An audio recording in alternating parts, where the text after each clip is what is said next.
Assalamualaikum warahmatullahi wabarakatuh. Selamat sore sahabat BKM FM dimanapun Anda berada. Senang sekali di hari ini kembali Ucu menemani Anda lewat Syar'i Senandung Nasyid dan Berita Islami di edisi siar hari Sabtu akhir pekan gelaran ke-4 Juni 2022. Bersama Ustaz Fitri Utomo nanti membahas kitab Nasoihul Hudebat karangan dari Ibnu Hajar Al-Asqalani.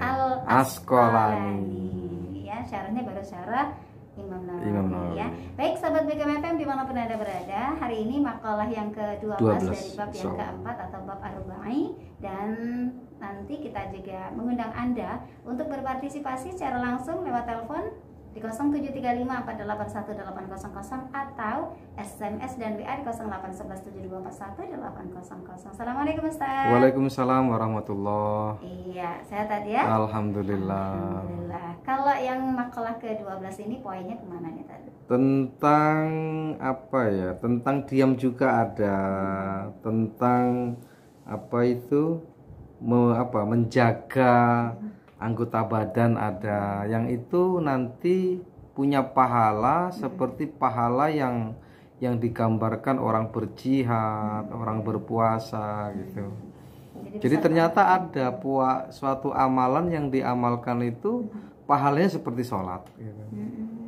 Tapi bukan berarti kita harus menafikan. Iya, itu ya. Makanya kan namanya ilmu filsafat kan hampir-hampir filsafat itu sebenarnya.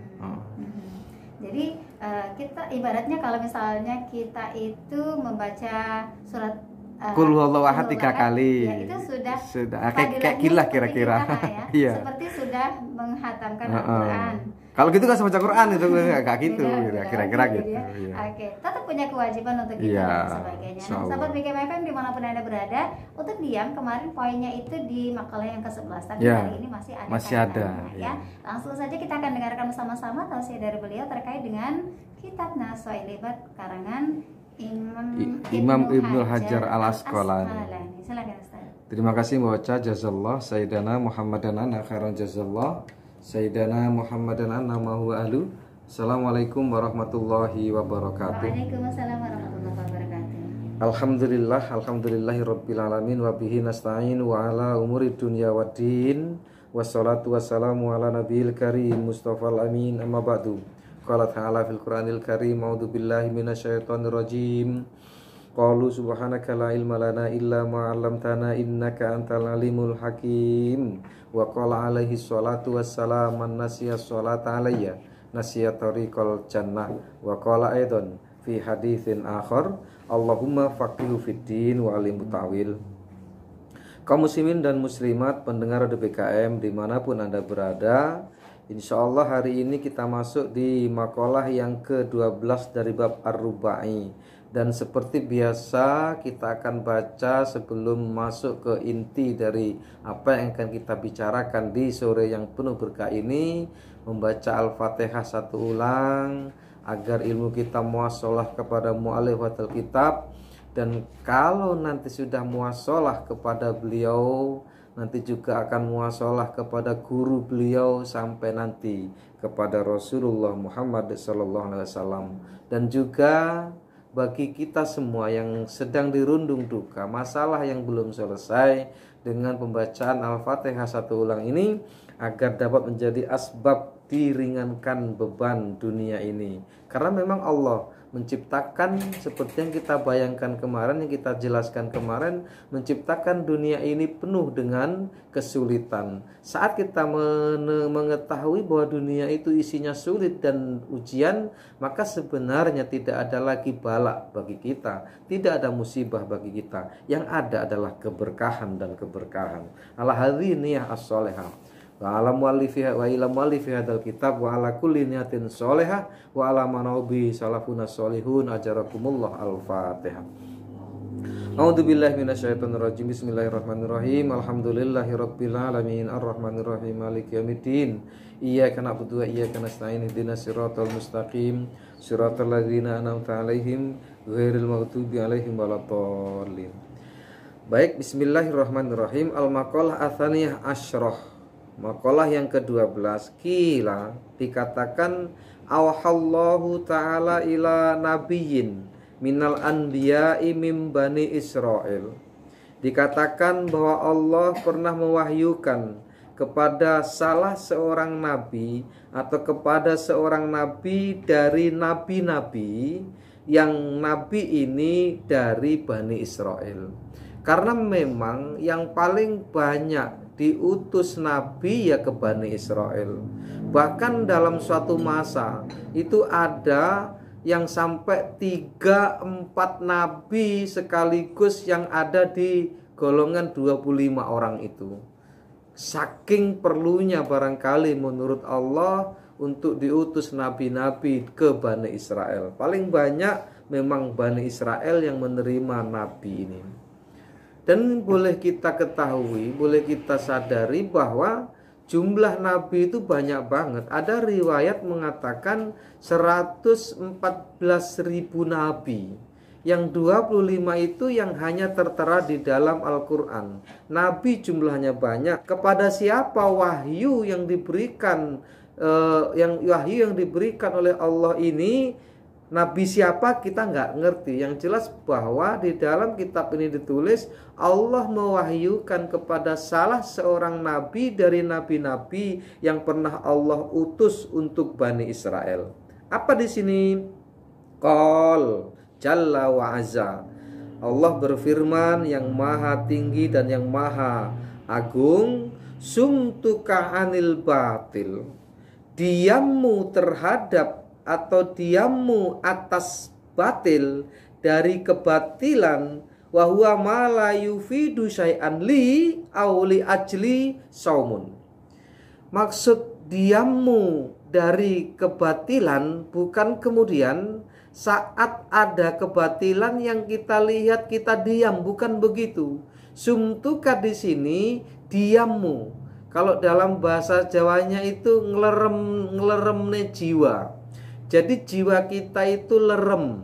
Lerem terhadap apa? Lerem terhadap kebatilan.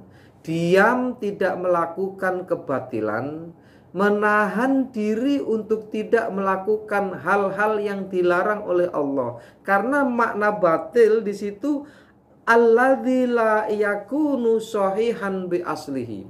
Yang namanya batil itu ulama memaknainya sebagai yang dia itu enggak benar. Sesuatu yang enggak benar dari asalnya. Artinya asalnya saja sudah enggak benar, apalagi ujungnya. Kalau sudah asalnya nggak benar, maka sampai ujung juga nggak benar. Kita membuka keran, keran ini ada penyakitnya, maka air yang mengalir melalui keran itu, maka air itu akan terkontaminasi oleh penyakit.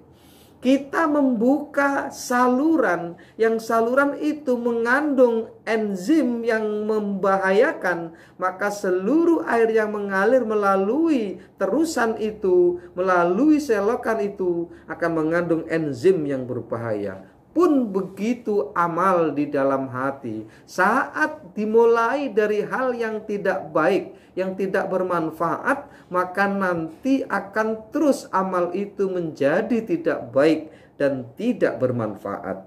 Maka sumtuka, lerem hatimu, hatimu diam, tidak melakukan, tidak berpikir, tidak terlintas lagi dengan hal-hal yang batil. Ingat, batil ini kalau dibicarakan panjang banget pendengar. Kenapa? Karena sesuatu yang tidak berguna itu banyak banget. Sesuatu yang tidak berguna itu Masya Allah, kalau dibicarakan Masya Allah. Dan sering kita melakukan sesuatu yang tidak berguna, menghabiskan waktu, menghabiskan tenaga yang tidak berguna. Tidak berguna di sini baik tidak berguna untuk dunia, baik tidak berguna untuk akhirat. Abasung kabir, tidak ada gunanya. Banyak. Wa huwa ma la yufidu syai'an.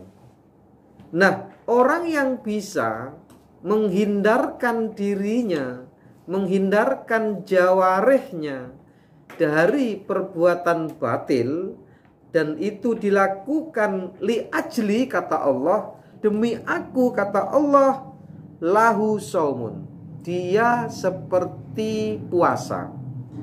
Ai thawabuhu kathawabis shaum. Pahalanya seperti pahala puasa. Allah memberikan orang yang lerem hatinya terhadap kebatilan itu seperti memberikan pahala kepada orang yang puasa. Orang yang mampu mengendalikan hatinya kepada hal yang batil, maka Allah akan berikan kepadanya pahala, yaitu pahalanya orang yang puasa. Terus tadi sudah disinggung di awal pertemuan, kalau gitu nggak usah puasa. Tidak seperti itu pendengar Radio BKM dimanapun Anda berada. Ini hanya bahagian dari pentingnya meninggalkan kebatilan. Kenapa kok meninggalkan kebatilan? Kok kayaknya nggak matching nih dengan puasa, kan begitu kita bahas nih. Saat orang lerem hatinya terhadap kebatilan, maka sebenarnya dia sedang melakukan ihsan. Kenapa? Dia takut ingin melakukan kebatilan, melihat Allah, rasa melihat Allah. Dan ini kalau dalam bahasa sufinya mukasyafah. Saat orang sudah mukasyafah, maka dia tidak akan lagi ingin, tidak akan lagi tergerak hatinya untuk melakukan hal yang batil seperti itu. Kalaupun toh mukasyafah ini belum juga dapat dihadirkan dalam hati, ada di bawahnya mukasyafah namanya muraqabah. Apa muraqabah? Merasa dimonitoring oleh Allah. Tinggi mana mukasyafah dengan muraqabah? Tentu tinggi mukasyafah, karena dirinya merasa melihat Allah. Kalau memang rasa itu belum muncul, maka turunlah derajat level ihsan itu menjadi muraqabah, merasa dimonitoring oleh Allah. Kenapa lerem hatinya? Kenapa dia tidak melakukan hal yang batil? Karena dia merasa melihat Allah atau dia merasa dilihat Allah. Lalu kemudian dia diamkan hatinya untuk tidak melakukan hal yang dilarang oleh Allah. Apa itu batil? Apa itu batil? Sesuatu yang memang tidak benar dari asalnya, apalagi ujung dari kebatilan itu. Pertama. Kemudian yang kedua, hifdzukal jawarih anil maharim li sholatun. Penjagaanmu terhadap anggota badanmu dari melakukan yang haram-haram, dan itu engkau lakukan untukku karena demi aku, kata Allah kepada salah seorang nabi ini, sholatun ai ajruhu ka ajri sholah, maka Allah akan memberikan kepadanya pahala seperti pahala sholat itu. Apa kemudian gak sholat? Tidak demikian. Tetap sholat, tetapi orang yang bisa menjaga jawarih. Jawarih itu ya contohnya tangan. Di sini ada al-awamilu kal yadaini warrijlaini, seperti pekerjaan-pekerjaan yang dilakukan oleh tangan dan kaki. Maksudnya apa? Tangan ini banyak pekerjaannya, Mbak, bukan hanya nulis, bisa nyangkulnya, bisa nyangkul lahannya orang, bisa geser batas tanah orang. Tangan ini bisa nulis tanda tangan yang palsu, bisa memutuskan sesuatu. Apalagi hari ini, Masya Allah, medsos, sosmed sama itu tangan ini bisa bicara sekarang, menulis dengan like, dengan mengirim stiker. Ya Pak ya, stiker like itu berarti kita seneng. Dengan menolak, dengan ada stiker kepala pusing dan lain sebagainya. Itu juga menggambarkan perbuatan tangan itu. Kaki juga begitu, ini bisa berjalan kemana-mana. Nggak harus kaki yang melangkah, ada mobil, ada motor. Itu gambaran awamilur rijl, gambaran perbuatan-perbuatan kaki. Itu nanti dipertanggungjawabkan nggak? Iya, dipertanggungjawabkan. Nah, orang yang dapat menjaga seluruh itu di dalam keharaman-keharamannya Allah, di dalam larangan-larangan Allah, artinya dia tidak melakukan yang diharam Allah, tidak melakukan, tidak berjalan, tidak menuju, tidak berniat, tidak bergerak, matanya tidak melihat yang haram, hidungnya tidak berbuat yang haram, telinganya tidak berbuat yang haram, hatinya bahkan tidak berbuat yang haram. Apapun akan dia jaga dari seluruh jawarih, seluruh anggota badan ini, seluruh indera yang ada. Maka orang seperti ini akan diberi pahala oleh Allah sebagaimana pahala sholat. Bayangkan tuh, orang sholat itu Masya Allah pahalanya paling tinggi dari seluruh ibadah. Tidak ada ibadah yang lebih tinggi dari sholat. Pun sebaliknya, tidak ada dosa yang paling dahsyat kecuali dosa meninggalkan sholat. Itu pendengar. Maka sholat ini sampai disebut sebagai tiangnya agama. Nah, orang-orang yang mampu menjaga seluruh anggota badannya dari perbuatan yang memang dilarang dan haram bagi kita oleh Allah, diharamkan, maka orang-orang seperti ini akan diberi oleh Allah pahala seperti pahalanya orang yang sholat. Luar biasa. Wa iya suka anil khalqi li sodakotun. Iyasuk itu artinya pemutusan. Pemutusan di sini bukan, kan di sini kalau diartikan begini, wa iyasuka anil khalqi li sodakotun.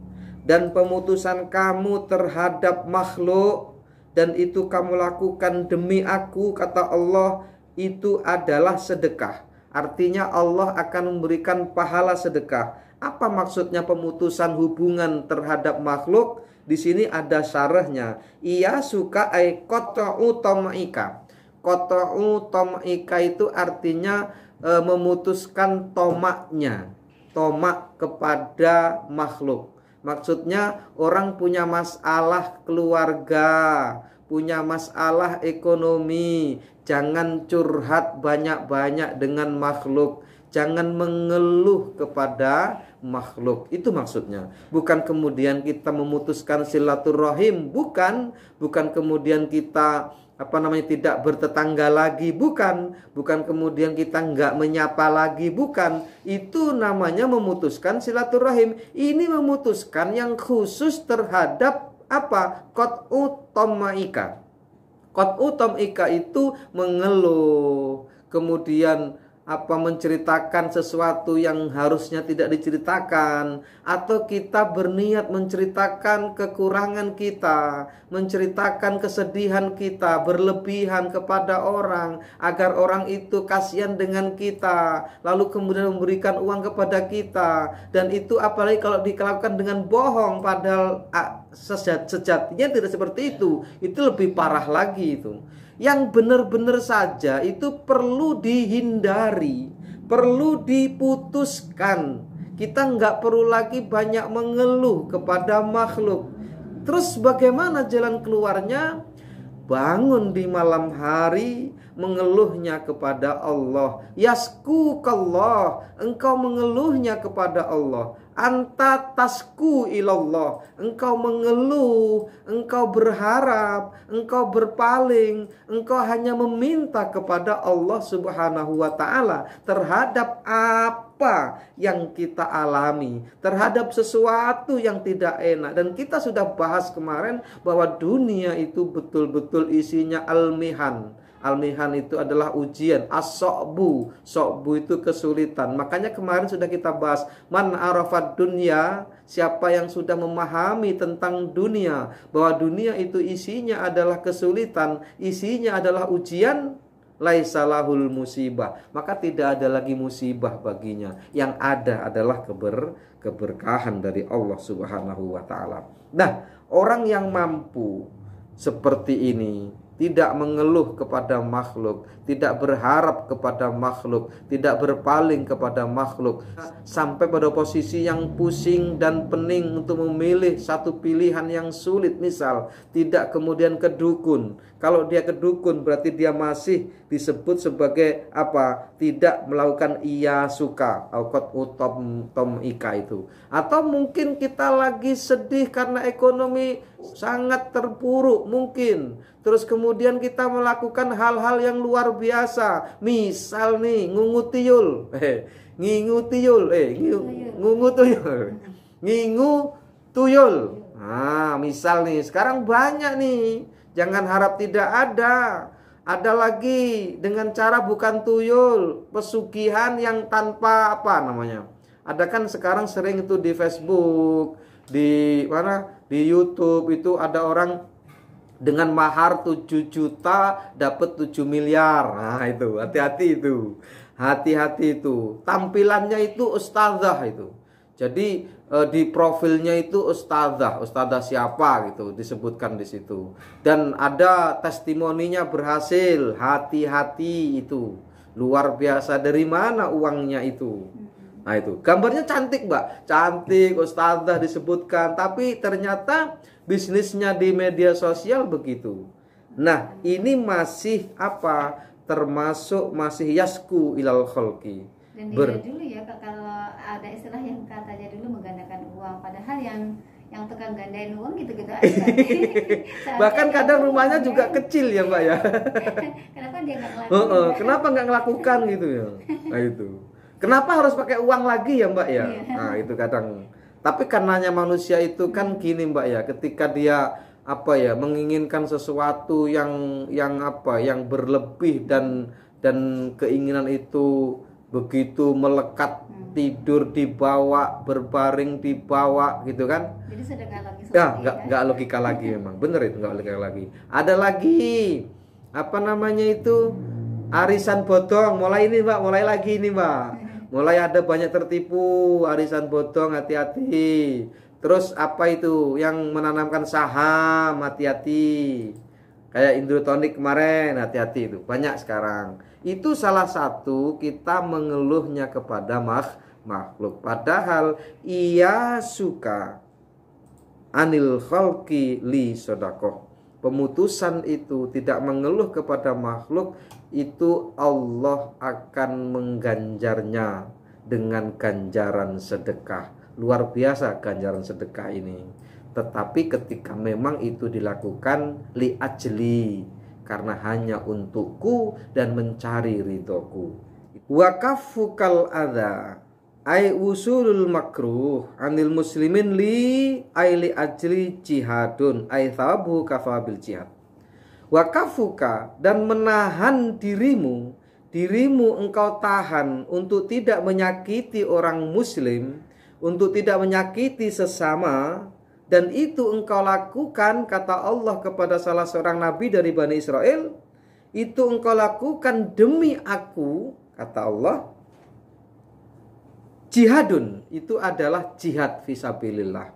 Artinya Allah akan memberikan pahala kepada orang yang mampu seperti itu, seperti pahalanya orang yang sedang berjihad. Padahal Pak, lebih besar lagi, Pak. Lebih besar lagi. Hanya apa di sini?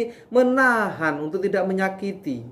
Padahal sebenarnya barangkali dia layak disakiti.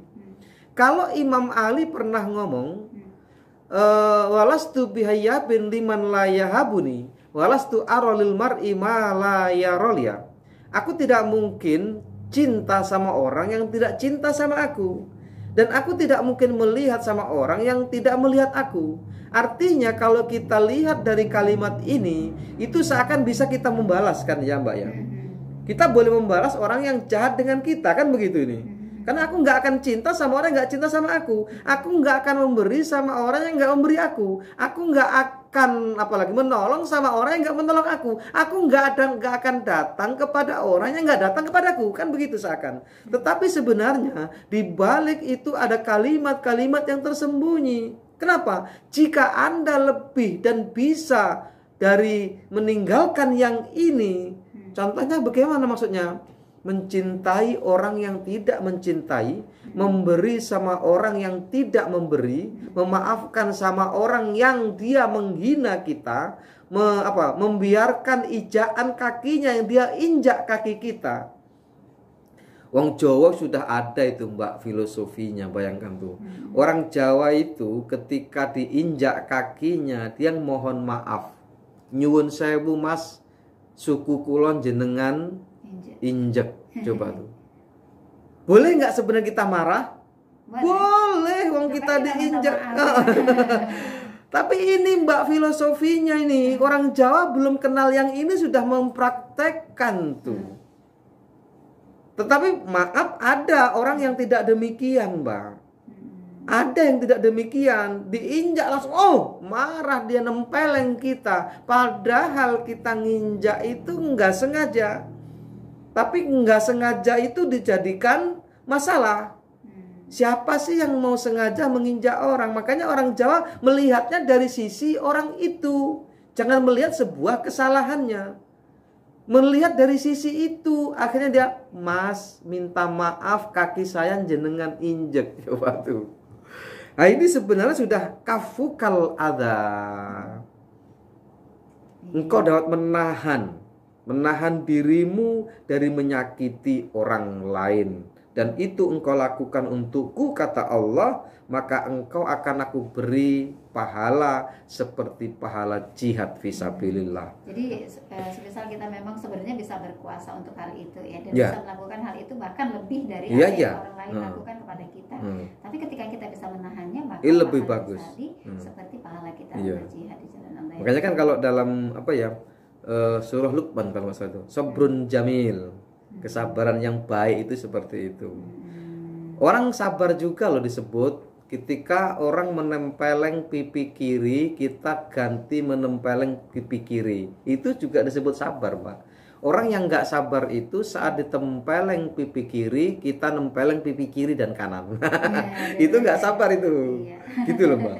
Jadi sabar itu masih dianggap sabar. Tetapi yang lebih dahsyat, super sabar, yang istimewa adalah ketika ditempeleng pipi kiri, kita serahkan pipi kanannya. Nah, itu.